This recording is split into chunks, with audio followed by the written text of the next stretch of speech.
Thank you for joining us for this episode of CNTV. I'm Brad Claunch along with Quin Tran. We begin with an inspiring story we've been following for the past year. 1 year ago, Dr. Grant Lashley was fighting for his life. As he recovered from COVID-19, he set a goal: see the Grand Canyon with his family. It's just exhilarating to see it. It's hard for us as adults, or even my children, to fathom just how large and how grand this thing is until you're up on it or down walking in it to see just how magnificent it is. But to be alive, to see your children experience something that amazing, it's just uplifting to have experienced it. So you were there for a week. Did you at any time feel like maybe this was too much of a challenge? Well, I didn't. I think my wife and my therapist at time may have gotten a little concerned, but I wasn't concerned. I knew my limitations. I knew how to take my time if I felt I was getting short of breath or getting tired. That's part of my training for this, as I knew that would be one of the things we'd run into. One thing we didn't plan for, and I don't know why I didn't think about it, was the altitude. It's a very high altitude. And because of that, your oxygen level is much thinner or lower than somewhere else. So you can acclimate it over a couple of weeks, but we didn't have a couple of weeks. So once again, we upped my oxygen on my oxygen tank a little bit. We made some adjustments, took my time a little more than I thought I would. But once again, to get there and to experience it was wonderful. To have so much sunshine, what a wonderful place. We had sun almost a week straight, and it was just, it was magnificent. I've had my time to really enjoy and appreciate what God has given us in this beautiful place. And I think that other people should see it too. It does add new perspective. It does let you know that all things are possible. Just to recap for viewers who may not know your story, we've been following your recovery from COVID-19 for the past year. You are a Chickasaw citizen and ER doctor there in Louisiana. You were in the ICU for more than a month. Part of your recovery meant being able to learn to walk again, to move and do everyday things. And for the past year, Dr. Lashley has been in physical therapy to get that done, and you did it. Yes. The question is, what's the next goal? And we haven't decided that yet. I said, do we do some more natural wonders? The Aurora Borealis, limitations don't change you forever, and you can figure out ways to be functional and active, even though you may have some limitations. You have so many supporters, cheerleaders, your physical therapists, healthcare professionals, and I love the fact that some of them came to see you experience this accomplishment, this goal. Well, when I was in initial therapy, we talked about it, and my physical therapist, Kathy Gordon, had told me, she says, I don't do this often because I don't get the chance to, but if you're going to the Canyon, I'm going to be there too. We took my two main therapists from the T. Memorial Hermann Hospital in Houston. It's Kathy Gordon and Megan Cleveland. Kathy is a physical therapist.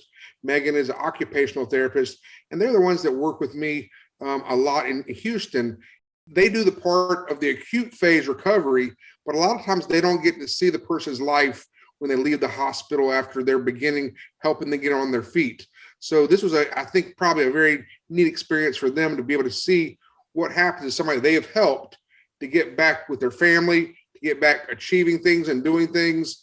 And I think this was hopefully a neat experience for them, not only to see the Grand Canyon, but to see one of their patients achieve a goal that they help start, but they usually don't get to see finish.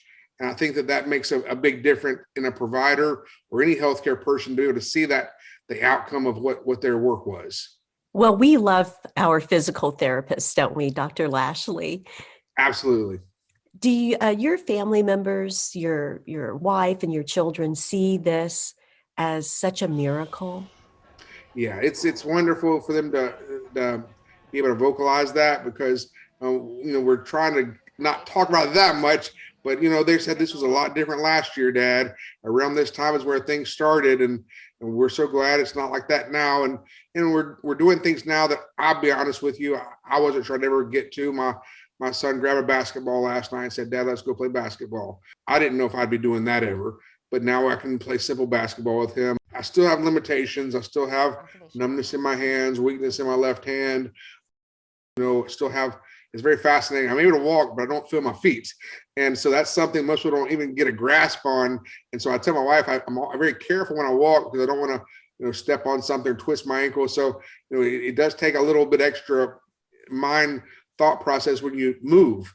We're still strengthening. We're still in the recovery phase. But I think it's the time that, that at least I can function with my family in a productive way. Get up and get going, see what the day has to offer. Be happy to be alive. Be happy to have the opportunity to breathe. Be happy to engage people and to get out there and try to do something productive. You feel better for yourself if you get out and do that. So I think that's really what our goal is in life. See the beauty of the world and get outside. And every day we try to figure out something I couldn't do the day before. Even though the small steps are getting bigger now, we're not finished.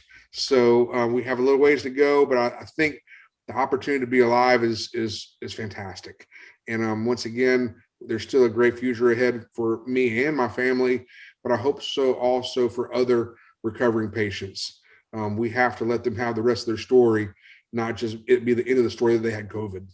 We enjoy so much connecting with Dr. Lashley and seeing his progress every time we visit. He does still have some challenges from COVID-19. He describes it as part of the long haul of the recovery. More on that next time on CNTV. We take you now to Stonewall, Oklahoma, to the First Baptist Church there. This was the site of the Farmers to Families drive-thru food program. The Chickasaw Nation, along with the Regional Food Bank of Oklahoma, served about 500 families. Volunteers helped load boxes of food to families' vehicles. The boxes contained fresh produce, protein, and dairy items. Each family also received 2 gallons of fresh milk. The boxes provided more than 21,000 pounds of food to the local community. This month, the Farmers to Families program is hosted weekly in towns that include Pauls Valley, Norman, Colbert, and Thackerville. The Chickasaw Nation Tishomingo Nutrition Center is now open to assist with curbside food programs. The center offers nutrition information, support, and resources. Food programs include the Senior Farmers Market for Chickasaw Elders and Warrior Society members, Impachi Kids Meals for all children ages 1 to 18, and the food distribution program helps income-eligible First American families. Pack Promise is a wonderful food program for Chickasaw school-aged children. A box of food is delivered directly to the children's homes once a month. The boxes offer a variety of items, about 25 pounds of shelf-stable food. A $15 check is also included to purchase fresh fruits and vegetables at Chickasaw Nation WIC grocery stores or farmers markets. The program is for children ages 4 to 18 living in the Chickasaw Nation service boundary and are eligible for free meals or reduced school lunches. We have an online application at packedpromise.com whereby the family can apply for the benefit. And if they have one Chickasaw child in the household, then we're able to serve all the students in the household. And once they apply online, then they have a selection of 5 different boxes of food. And we list the contents and the choices online. So we had online shopping and direct delivery to the doorstep before we got in the pandemic. So that's been a real blessing because it allows us to overcome a lot of barriers, provide hope. And even the boxes have names like courage and faith and hope and tomorrow and things like that, just to all a part of that theme, I think, of instilling hope for the future and ensuring a healthy future. The program serves youth in all of the Chickasaw Nation's 13 counties. Get more information by visiting packedpromise.com. The program is a blessing for families, especially during the pandemic. Well, we thank you so much for joining us for this episode of CNTV. Brad and I will see you next time.